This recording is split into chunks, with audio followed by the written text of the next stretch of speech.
Ano ang problema, nanay?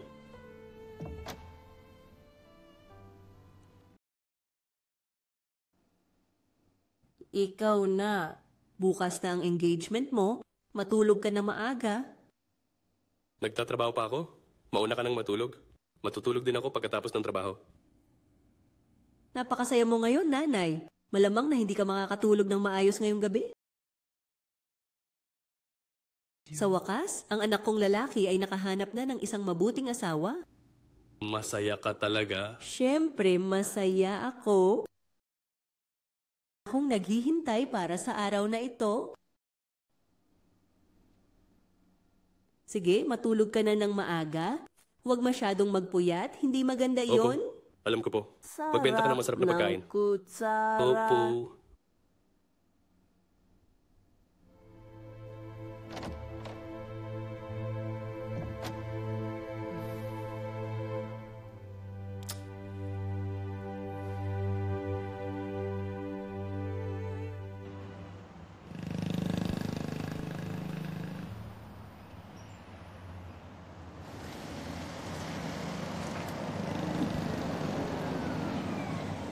Pumunta sa Saigon! Handa.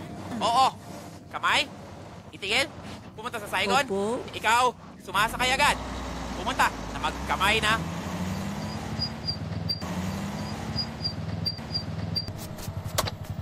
May pera pa ba kayo? Pautang naman? Babayaran ko sa isang araw. Kakatalo ko lang sa pustahan. 200,000 na lang ang natira. Pahiram. Pero, bakit mo kinuha? Pupunta ako sa Saigon. Tinanong ako ng nanay ko kung nag-usap kami. Sinabi ko, napupunta ako sa gawain. Pag-uwi ko, pinagalit ako ng amo ko. Sabi mo, kasi masyado ka madaldal. Kung naman ang mangyari, sagot ko na lahat. Umuwi ka na.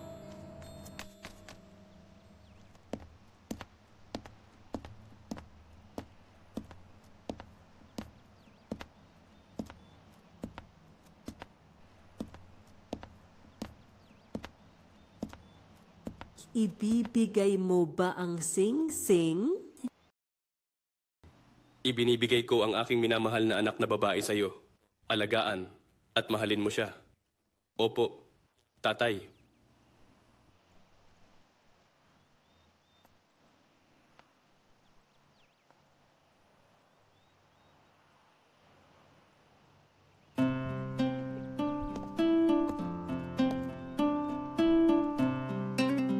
Anak, bigyan mo ng sapat na halik ang asawa mo?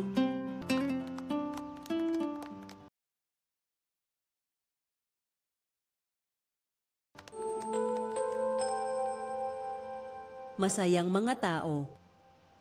Si lolo ko ay kailangan tiisin ng maraming kasawian. Hindi kayo karapat-dapat para diyan.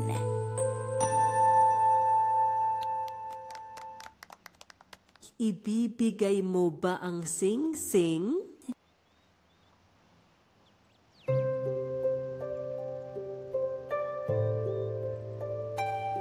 Kita-kits sa susunod na mga video.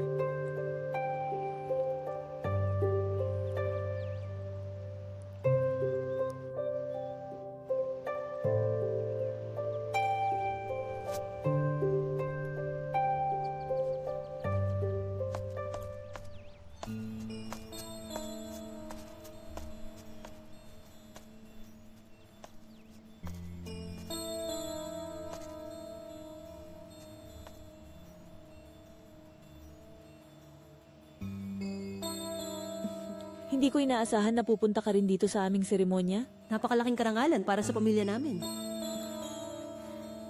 Pumunta ako dito para bumati sa pamilya.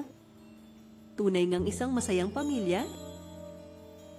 Kompletong nanay at tatay.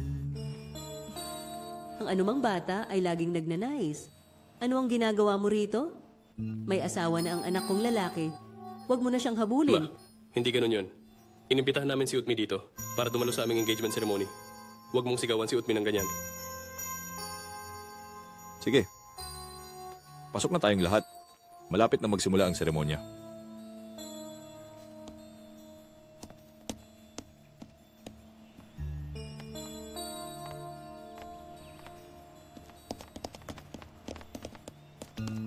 Hindi rin niya magawa. Huwag mong paglaruan ang nararamdaman ko. Huwag ka na ring umasa na mababawi mo pa ang anak kong lalaki. Nandito ako hindi para magmakaawa. Pumunta ako dito para sabihin ang buong katotohanan. Sandali. May sasabihin ako sa'yo. Ma, pasok ka na sa lahat. Naghihintay na si Ma sa'yo. Walang nangyari sa amin ni Utmay. Pagkatapos kong makipag-usap, ay papasok na ako. Sige na, Ma.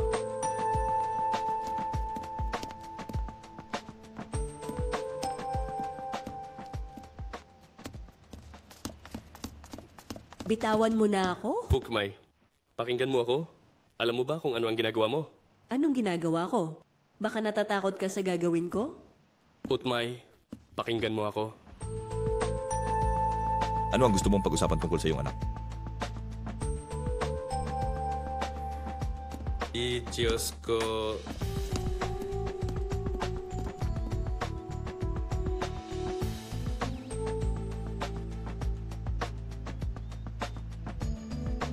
Tay, pasok ka na kay inay. Bakit hindi mo gusto mag-aral sa ibang bansa? Nandito ako para makita ang tunay na mukha ninyo? Puro ka na lamang plastic. Si nanay ay lagi na lang sinasabi na gusto niya ang mabuti para sa amin. Pero ang lahat ng ito ay puro kasinungalingan lang. Anak, ano ang mapapala mo sa paggawa niyan? Umuwi ka na.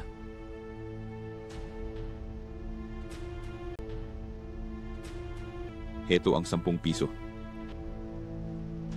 Alam mo rin na ngayon ang engagement party ng kuya mo. Umuwi ka na. Pag may oras si Lola, bibisitahin niya kayo ng nanay mo.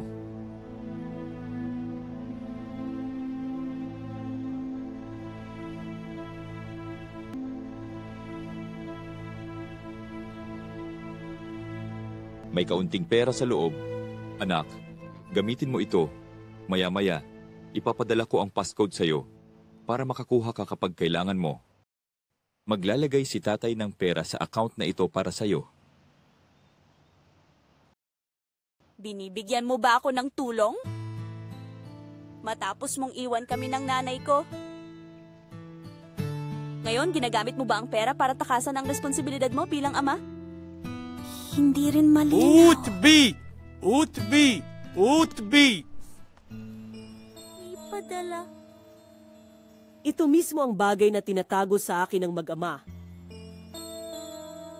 Hindi ko sila iiwan pa. Bigay mo yung ari-arian ko sa pamilya nila.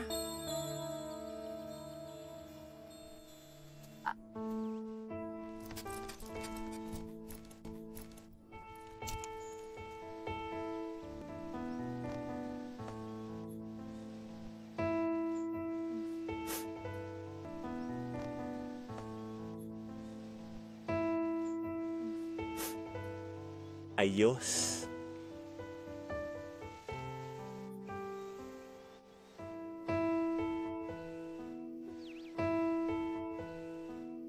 Huwag kang umiyak. May sasabihin ka ba sa akin? Huwag mong pahirapan ang iyong sarili ng ganito. Mag-aasawa na si Huang Min. Ayaw kanyang aminin. Ano pa ang gusto mong patunayan? Hindi ko rin alam. Pakiramdam ko ay hindi ako payapa. Kailangan kong gawin ng isang bagay. Sinasaktan ka lang ni Huang Min. At ituring na hindi mo sila nakilala. Okay?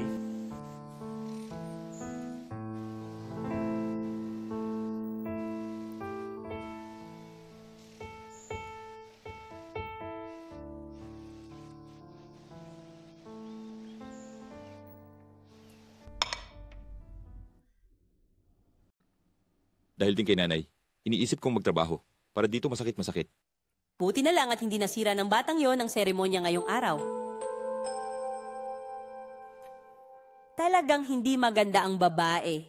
Ang kanyang ina ay hindi rin maganda, kaya ganyan siya.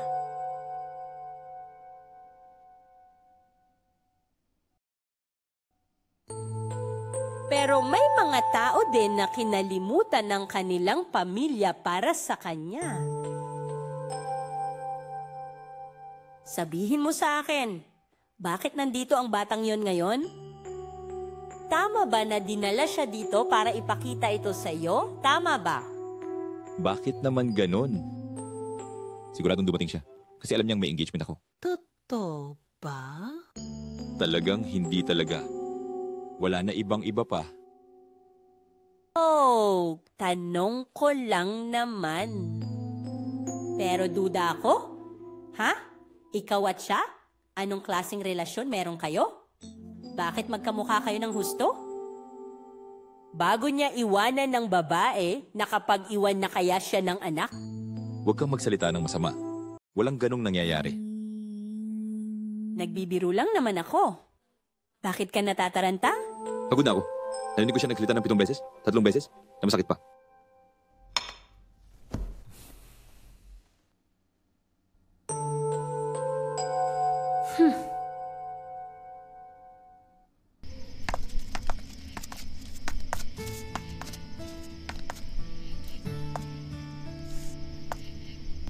Papunta na ako. Pagod na pagod ako ngayon. Salamat sa'yo. Pero yung nangyari ngayon, pwede ba huwag mo ikwento kina nanay at tita ko? Alam ko na walang masayang kwento para ikwento. Sige, umuwi ka na.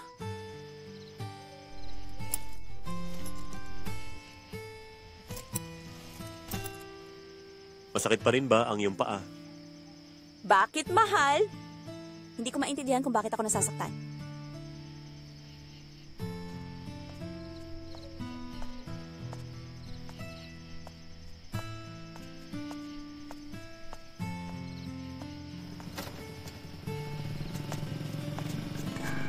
Opo.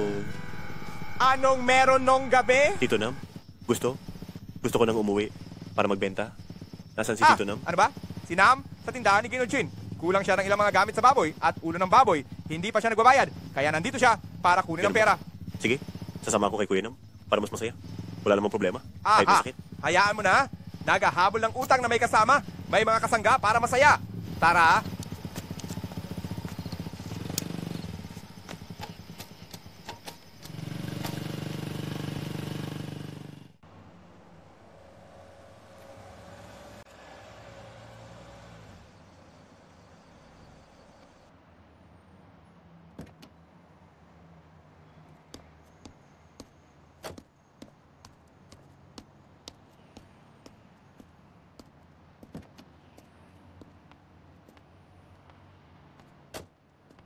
Gusto mo bang pumasok muna sa bahay? Sa tingin ko, sa ibang pagkakataon na lang, medyo pagod ako ngayon. Kaya hindi ko pa makakausap ang tatay mo. Sige na, ngayon parang utang ko na yan sa'yo. Pero sa susunod, hindi na pwede yan, Alam ha? ko na. Ngayon, ikaw na ang manugang ni tatay. Nandito na tayo, hindi pwedeng hindi mo siya batiin. Alam ko na. Sige, pumasok ka na sa bahay. Tuylin. Opo. Sige, pumasok ka na sa bahay. May itatanong sana ako sa'yo. Pero sige, pumasok ka na at matulog Sige, ka ng papasok na mahimbing. ako sa bahay. Mag-ingat ka sa pagmamaneho.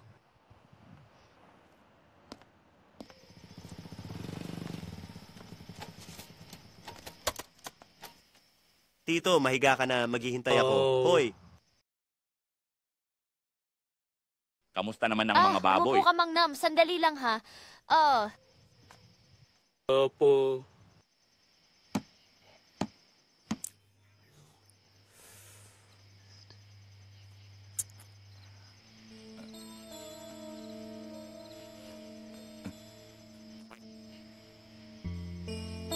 Yung bata na to ang nanuntok sa akin nung isang araw. Ayusin mo ang ama.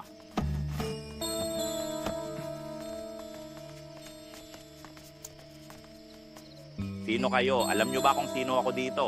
Hindi ko alam kung sino ka.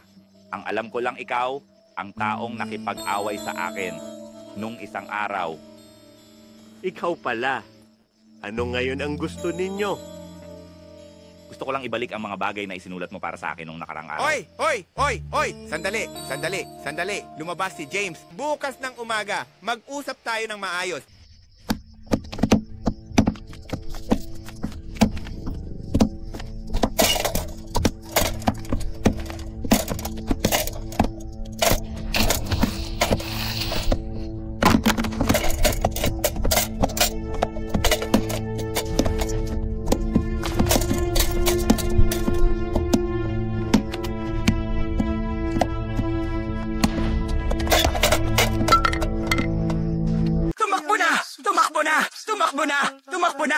May dugo! May dugo! Diyos ko! Huwag kalimutan mo Tulungan si niyo ang para tao! tulungan ako. Dalhin siya! Diyos ko, dugo! Ate! Maupo ka na! Huwag kang lalapit sa akin! Tumigil ka! Kuya! Maupo ka!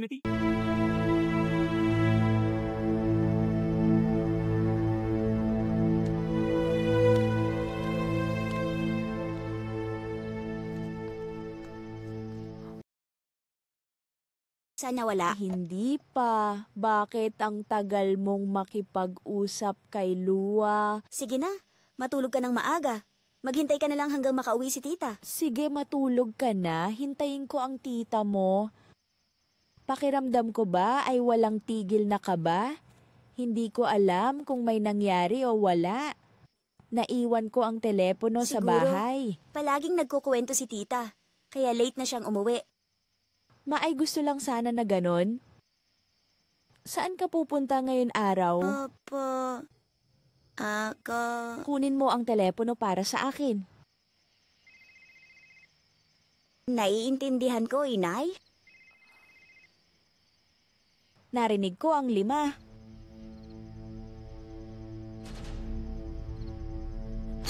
What's going on, Mom? Oh my God! Your aunt is severely injured. Pero paano nga ba nasaktan si tita mo? Ewan ko, biglang sinabi ni Uncle Nam yun. Sige, hintayin mo ako sa istasyon ng pulis. Hindi anak. Dahil wala ka sa ospital, nailipat na ng mga tao sa lungsod.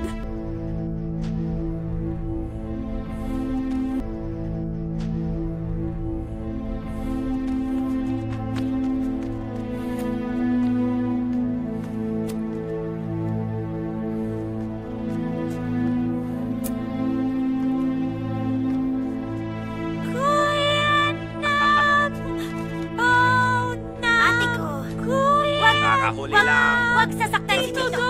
Mag-ingat. Tito Dong! Mag-ingat. Kuya Doc! Mag-ingat. Anong nangyari, Tito Kalma Dong? ka lang, Banguyet. Kalma ka lang, Okmay. Sabi nila, ang sugat ay malala. Malalim ang pagkakatama. Delikado, kaya dinala ka na rito. Oh my God! An injury? But why does Jai have an injury? Who? What's going on? Huh? Tita, dahil sa grupo ni Tandang, nag-away kami ni Tito Nong. Tapos, nakita ni Tita ang lahat. Kaya sumali para tulungan. Kaya nangyari ito. Dapat ako ang sinaksak. Nga, pumasok ka na at ibigay mo ang lahat ng makakaya mo para sa akin. Bakit ka nga ba ganyan? Bakit nga ba?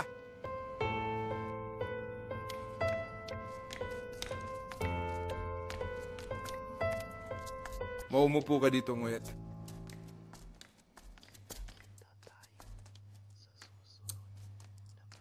Umupo ka na lang.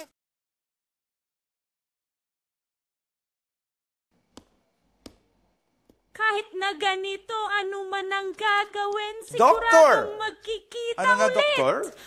Narinig mo ba, doktor? Huwag kang mag-alala. Hindi na uso Sa ngayon, yan. kailangan lang gumaan para madaling magising. Salamat, doktor, ha? Ang lolo ko. Oo, talaga ako. Kita-kits sa mga Kuya susunod Dam, na video. tara natay.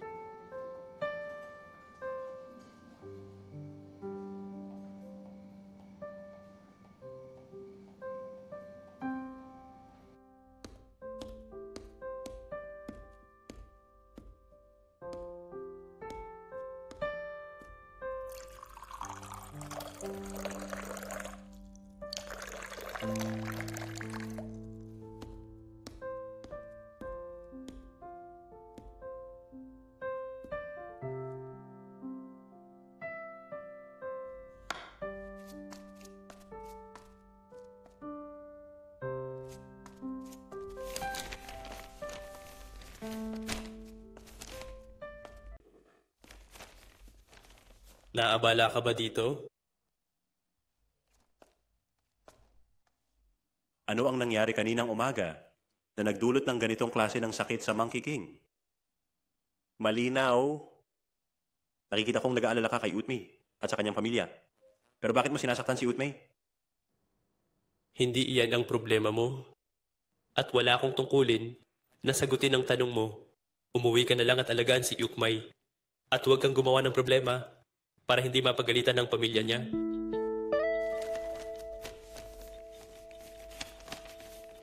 tingnan mo, Kahit na akala ko ay isa kang tunay na Perfecto. lalaki. sa wakas, Isa ka lang walang kwentang tao. Takot na ipagtanggol ang taong minahal mo. At ngayon, ikaw ay naging kanyang babae. Pareho ka lang ng tatay mo. Inaalagaan mo lang ang reputasyon mo.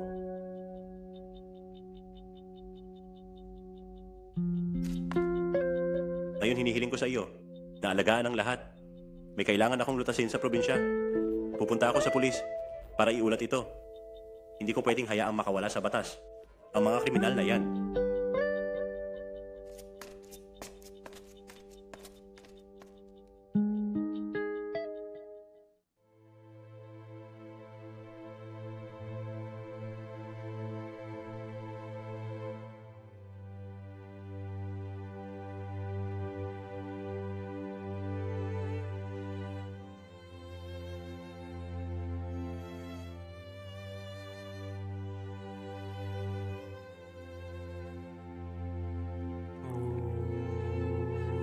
Nga, magising ka na agad nga. Mataw. Iya. Mahal kang Panginoon to. Salamat sa inyo. Kailangan ko ring maliwanagan. Ulo. Napansin kong maraming palakol. Kung hindi mo maintindihan, Ako rin, ewan ko na.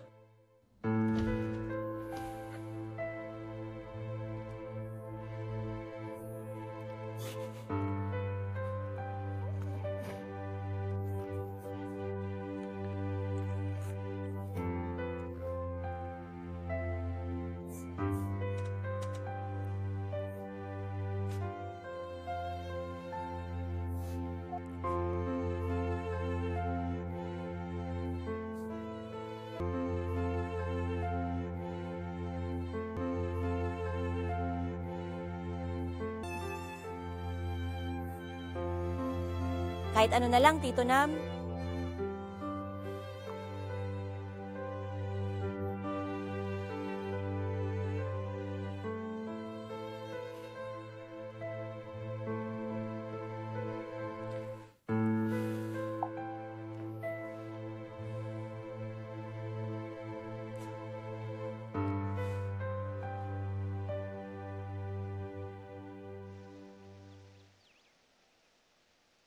Nanay, may konting prutas dito. Sabi ni asawa ko na dadaling ko sa'yo. Sa mga panahong ito, bumibili na ako ng prutas.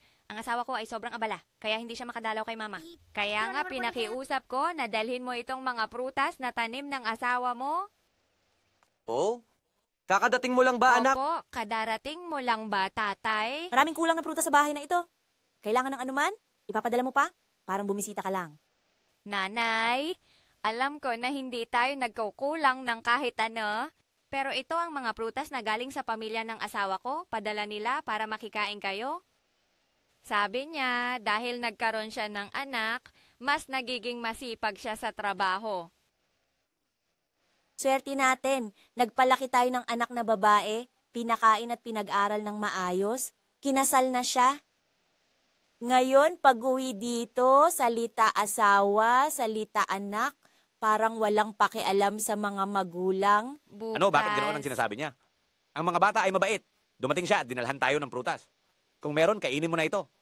Sa susunod na gusto mong kumain, kailangan mo nang mag-alay. Baka gusto mong sabihin niya sa'yo kung ilang beses niyang binugbog ang kanyang asawa ngayong araw at ilang beses niyang minura ang kanyang asawa. Saka ka lang ba matutuwa? Hindi ko na maintindihan ang ginagawa mo. Ay, wala talagang hiling si Uncle. Hindi ko maintindihan kung bakit sila nandito. Oo. Kuya! Kararating mo lang ba? Opo! Dito ka lang muna sa bahay. Pupunta ako sa gagawin. Kuya, pupunta ka ba sa Saigon para bisitahin si tita nga? Kung pupunta ka, pakisabi na lang na kumusta. Hindi kasi ako makakapunta. Anong pupuntahan? Ilang araw na naghihintay? Pupunta si ate sa trabaho. Tsaka bibisita sa ospital. Hindi siya pupunta sa Lakwatsa. Bahay ng anak na babae. Buong araw, bukang bibig ay asawa at anak. Ang anak na lalaki naman, puro nakikialam sa buhay ng iba. Umuwi ka na lang. Ngayong araw mangungulikta ako ng utang para sa'yo. Turuan mo na lang ang iba. Mula ngayon, hindi na ako sisingil ng utang para kay nanay. Anong sinabi mo? May mga papeles na kailangan tapusin. Kailangan maghanap ng trabaho. o turuan mo si kuya sa pagbili. Hindi na ako maghahanap ng utang. Pati si nanay, itigil mo na rin. Takot na sila sa mga babae ngayon. Sinasabi mo ba na tinatakot mo ako? Wala si mama nyo. Alis na ako. Si Bunso na ang mag-aalaga kay mama. Parang may kakaiba kay mama ngayon. Salamat! Huwag mo akong alalahanin. Kahit na mamatay ako, hindi ko kailangan ng tulong ng kahit sino. Ha? Ayan na. Nakita mo na ba ang anak mong masyadong paborito? Sinasabi nila, kapag masama ang ugali ng anak, kasalanan ng ina. Sa bahay na ito, masama ang ugali ng bata. Hindi pa alam kung sino.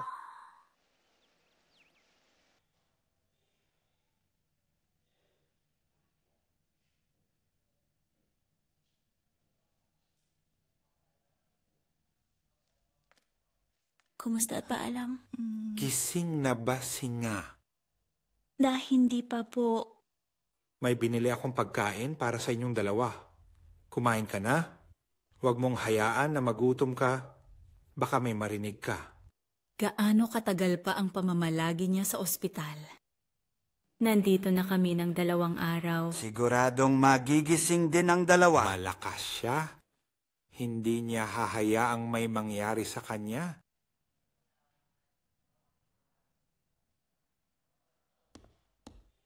Oo, kanin... Tama ba? Tama ba?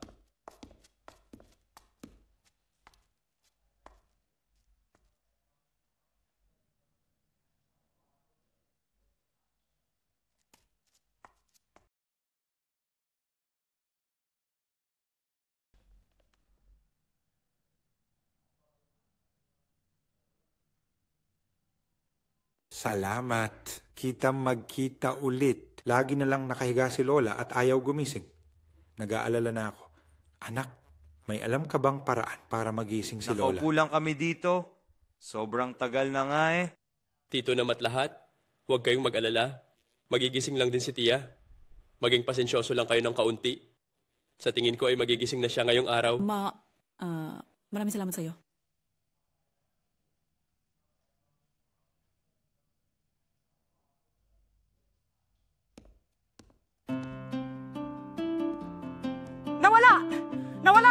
Nawala! Naririnig ng guro! Naririnig ni Tita Lai! Bumalik na! Nagising na si Tita Lai! Huwag kalimutan mag-like, mag-share, at mag-subscribe sa aking channel. Kita tayo. Nga, ano na amoy mo? Masakit ba? Sa gayon ang kondisyon ng pangalawang tiyahin ay napakaganda. Gayon din, hindi ko akalain na gagaling siya ng ganito kabilis. Uy, Ngoy, paalisin mo siya para kay Tiyahang. Ilang beses na niyang nailigtas si Tia. Ngayon, patuloy lang natin si Min na magpagaling sa 2 ha, Mr. Min. Gusto mo pang magpalit ng doktor. Pero 2. Dalawang ayaw siya ng sobra. Tita, kuha na tayo. Si Dr. Min ay narito na ng ilang araw upang subaybayan ang iyong kalusugan. Higit pa rito, ang aming ospital ay hindi pinapayagan ng mga pasyente na palitan ng kanilang doktor. Hindi.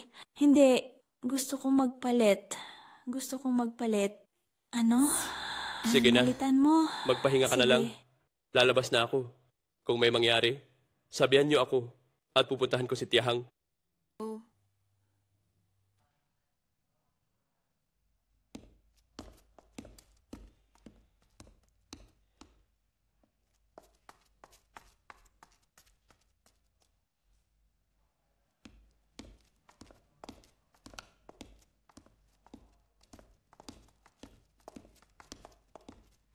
Ikinain na.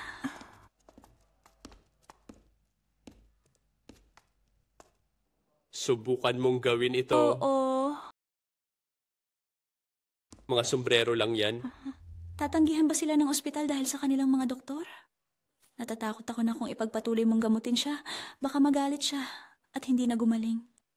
Ito ang patakaran ng ospital.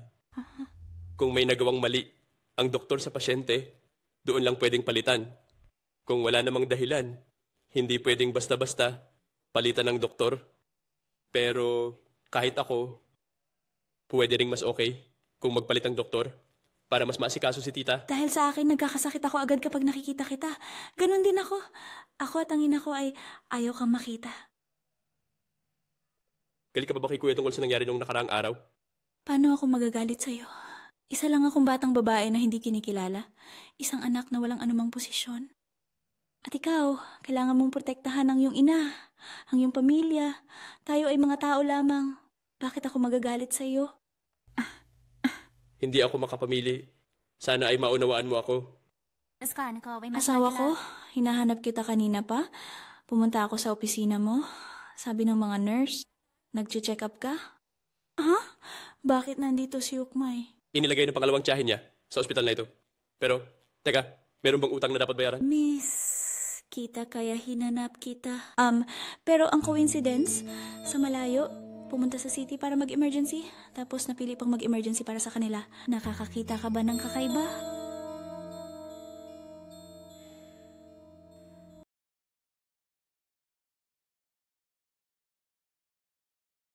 Salamat mga kaibigan. Ano? Nandoon siya ng ilang araw at gabi. Pang-alagaan ng mag-ina? Oh, hindi ko talaga maisip.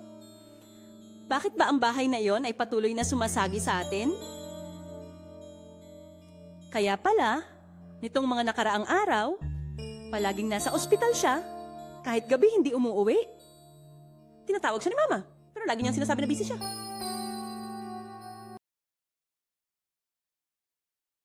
Nanay, nakikita pa rin ng guro ang bahay na yon.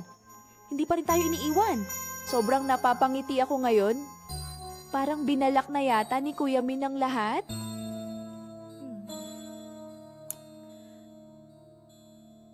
Totoo ba? Toylin? Napag-isip-isip ko na. Kailangan nating maghanda ng kasal mo at ni Min ng mas maaga. Kapag tumagal pa, lalo akong hindi mapakali. I-upload ang susunod na video ng Malaking Pamilya. Nanay. Salamat po, Nanay. Pero, naku, baka ayaw ni Kuya Min sa ganito. Ayos lang. Makikinig siya sa kalaunan. Ngayon, kahit anong sabihin ng nanay niya, susundin niya. Sino ang may sakit na dinala dito? Baka singguyat yun.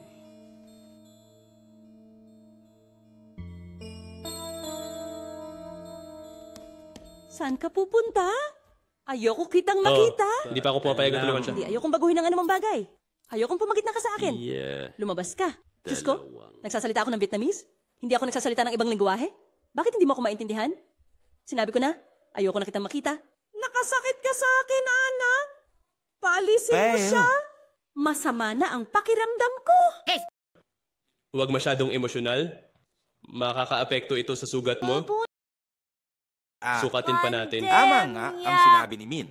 Huwag ka nang magalit nga. Hindi ka gagaling kapag nagagalit ka. Oh, huwag magalit, tita. Magpahinga ka na lang.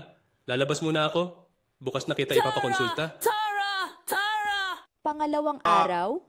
Pasensya na. Opo, wala yun, Tito Pasensya Nam. ka na. Tingnan mo ang mukha niya. Naaalala ko ang tatay niya. Nakakainis. Tara Heto? na. Tao lang tayo. Tito Nam, nanay. Tito Nam. Tita. Uy, ano? Batang ito? Uy, ate, anong ginagawa mo dito? Kumain, mag-party, sirain ang buong baryo. Tapos naglakas loob ka pang pumunta dito, ha? Pasensya na po. Dahil sa akin kaya, nagkaganito si tita. Pero masama sila. Hindi ko kasalanan. Hindi ko pa alam kung alin ang maganda o masama. Pero kailangan mong makipag-away sa kanila. Kaya sila pumunta para hanapin ka. Sino ba ang may oras para saktan ka ng walang dahilan? Pero buti na lang ako ang nasaksak. Paano kung si Kuya Nam ang nasaksak? Hiramin ko muna ang inyong grupo. Siguradong mas magaan sa Russia. Dahil marami akong laman at taba. Baka ang kutsilyo ay hindi tumago sa taba. Hindi ito tatama. Pero nakikinig ka ba? Seryoso, bakit si nga ay napaka-adventurous noon? Biglang tumalon at sinalubong ang mga bata? Reflex lang naman yon. Kung iba ang naroon, ganun din ang gagawin ko. Grabe, bakit ang tigas ng ulo mo? Umuwi ka na nga, anong ginagawa mo dyan? Diyos ko naman, bakit ngayon puro tao na nagpapahirap sa akin ang nakakasalubong ko? Otmay, paalisin mo siya. Paumuin mo na. Sige na. Ang sakit pa rin ng puso ko. Umalis ka na. Magpahinga ka muna. Bisitahin mo na lang ako sa ibang pagkakataon. Umalis ka na. Teka, paano kung Utmi, tayong ka ni Hep? mag-alaga ng bahay at mga gawain ng mga bata. Pakitingnan din ang mga baka at ang bahay ni Chu. Pabayaan mo na akong alagaan kayo. Tita, lalabas lang po kami ni Kuya Hip. Sandali. Pabalik po kami agad. Ayan. Huwag mo na siyang isama kapag bumalik ka dito. Naintindihan mo? Magandang araw, Tito Nam. Oo. Magandang Hindi na araw tayo sa kay inyong Chunino, dalawa. Mama. Oh. Diyos ko, puro kapalpakan ng mga ginagawa. Paano nga ba gagaling? Nakakatawa. Ang tigas talaga ng ulo. Alam ni Lolo na mali siya. Kaya binisita niya si ate. Pero lahat ay pinagsasabihan siya pa rin. Kaya nung bumisita siya, lumala ang sakit ni ate. Kita mo, hindi ko siya gusto. May dalawa pa? Bakit si Min palagi na lang nagle-retreatment sa akin? Alam mo bang galit ako sa kanya? Kung makikipag-usap ka Tatuhin sa akin, ako? hihiga na lang ako Hindi dito ko siya at hindi matiis. magsasalita.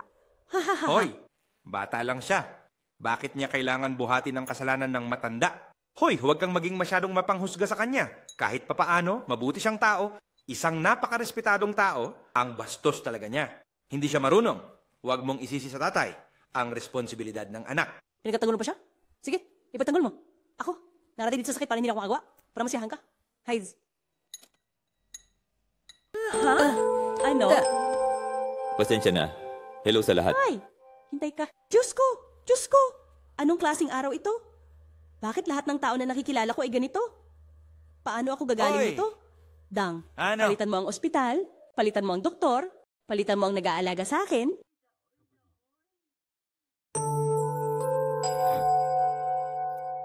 Grabe Gagawin naman ko yan ito. mamaya.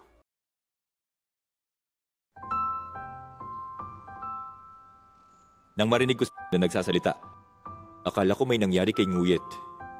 Tinawagan ko si Min at nalaman kong nandito sa ospital si Tia Hai nga. Ate, mas mabuti na ang ate ko.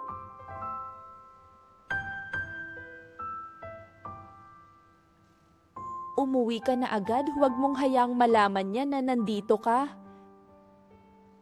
Hindi ito magiging maganda para sa iyo. Pasensya na. Palitan ng buto. Anak ko siya. Hindi ko kailangan na pahalagahan mo ako sa parang iyon. Sa ganitong paraan, mas magiging madali ito. Kongreso. May sama na ba ang tao? Matagal ko nang pinapasa ng sama ng loob ng higit 20 taon. Matanda na rin ako ngayon. Wala na akong lakas para magtanim ng galit sa kahit sino.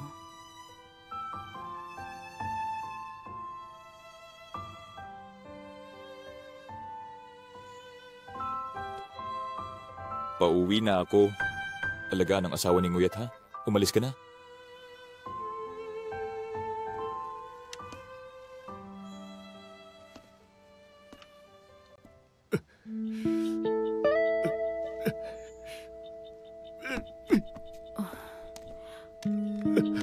Bakit ganun siya?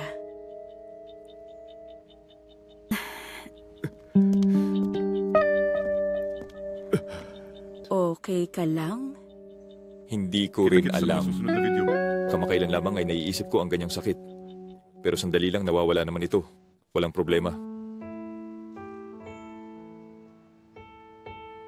Basta mabuhay ka lang ng malusog at kasiyahan para maging karapat-dapat sa iniwan mo ako.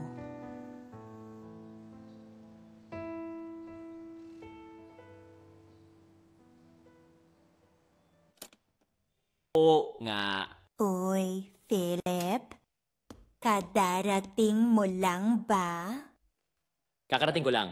Narinig ko ang balita tungkol sa aksidente ni nga. Nasa Taingwen pa ako nung nangyari iyon. Ngayon lang ako nakapunta dito. Mas mabuti ka na ba? Opo, marami akong namiss. Ayos lang talaga. Pero, hindi naman ganoon kahalaga. Bakit ka kailangan pumunta rito para bisitahin ako? Ginawa ko na lahat para ayusin ang trabaho. Pero, mukhang naiinggit si nga. Wala lang, kuya. Uy, sinasabi ko sa'yo, pag nakita kong muli ang mga iyon, palulupigin ko sila. Pero parang nahuli na silang lahat. Ito nakita. Anong uri ng babae Wala ang yun. naiinggit tulad Kain mo? ka ng ubas. Matamis Oo. yan. Salamat ha. Masakit pa ba? Mas magaling na ako. Subukang magpahinga ng marami para makabawi ka ng lakas Opo. ha. Ako bakit ganito? Baka nagsiselos ba ako?